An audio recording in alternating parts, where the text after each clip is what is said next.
मैं आप लोगों को बंटवारा उत्तराधिकार बंटवारा के माध्यम के ठीक है माध्यम से दाखिल खारिज याचिका पर पत्र कैसे भरेंगे, कैसे फिल करेंगे, ये मैं आप लोग को डिटेल समझा देता हूँ। जैसे यहाँ पे लिखा हुआ सेवा में अंचल अधिकारी, ठीक है, अंचल, जहाँ वो मान लिया कोई जगह है मोतिहारी है मान लिया, तो अंचल मोतिहारी फिल कर देंगे, ठीक है।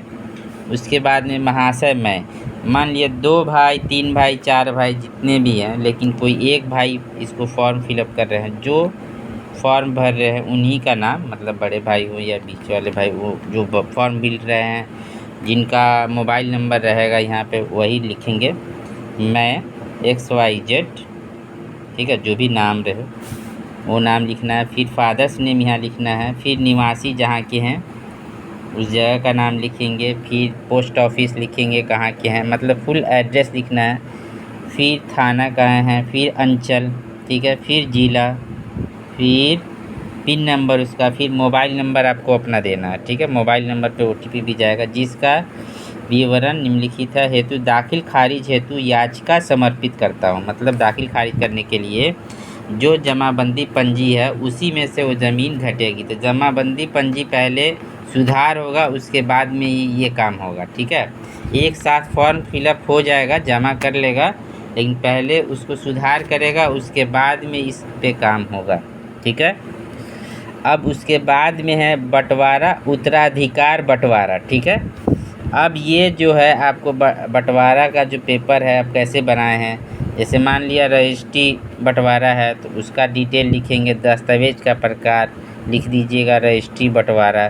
दस्तावेज़ संख्या पहले का अगर रजिस्ट्री हुआ है तो राइट साइड में ऊपर में पेन से लिखा रहता था, ठीक है, वो नंबर कहलाता था दस्तावेज़, डीड नंबर या दस्तावेज़ संख्या। दस्तावेज़ दिनांक मतलब जिस दिन रजिस्ट्री हुई है उस डेट को वहाँ पे लिखा रहा होगा, कहाँ पे किस दिन रजिस्ट्री हुई है, तो उस डेट को दे देना है। और मूल्य भी लिखा रहता है, कितना उस पर मूल्य हुआ है तो वो मूल्य लिख देना है।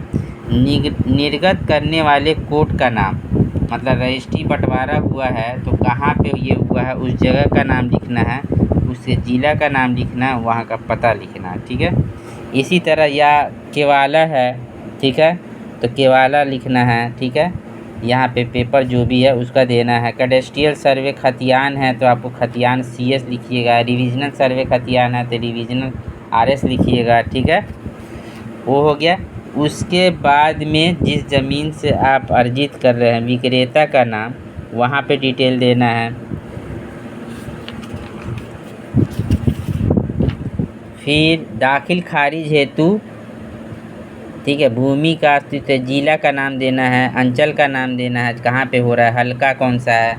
मान लिया कोई ज़मीन है, जैसे हल्का अलग रहता है मौजे अलग रहता है, ठीक है, तो अंचल का नाम, हल्का का नाम, फिर राजस्व ग्राम, फिर राजस्व थाना संख्या, मतलब थाना नंबर उसका देता है, जैसे 355 366, ठीक है, जो भी नंबर रहेगा वो लिखना है। उसके बाद में मान लिया शेड्यूल 3 बना हुआ है, ठीक है, 3 आदमी के बीच में ये शेड्यूल बंटवारा हो रहा है, ठीक है। ये पंचनामा बंटवारा भी ये इस तरह का फॉर्म भर के बना सकते हैं। 100 रुपया के स्टाम्प में पंचनामा बंटवारा आप लोग कातिब से बनवा सकते हैं या खुद से बना सकते हैं, ठीक है, उसमें कोई बड़ी बात नहीं है। उसके बाद में शेड्यूल 1 में जिसका नाम होगा उनका डिटेल देना होगा, ठीक है। हिस्सेदार 1 का नाम, पिता, संबंध, जाति, लिंग, मोबाइल नंबर, उनका मोबाइल नंबर दिलाएगा, यहाँ पे आधार नंबर, फिर एड्रेस दिलाएगा, ठीक है।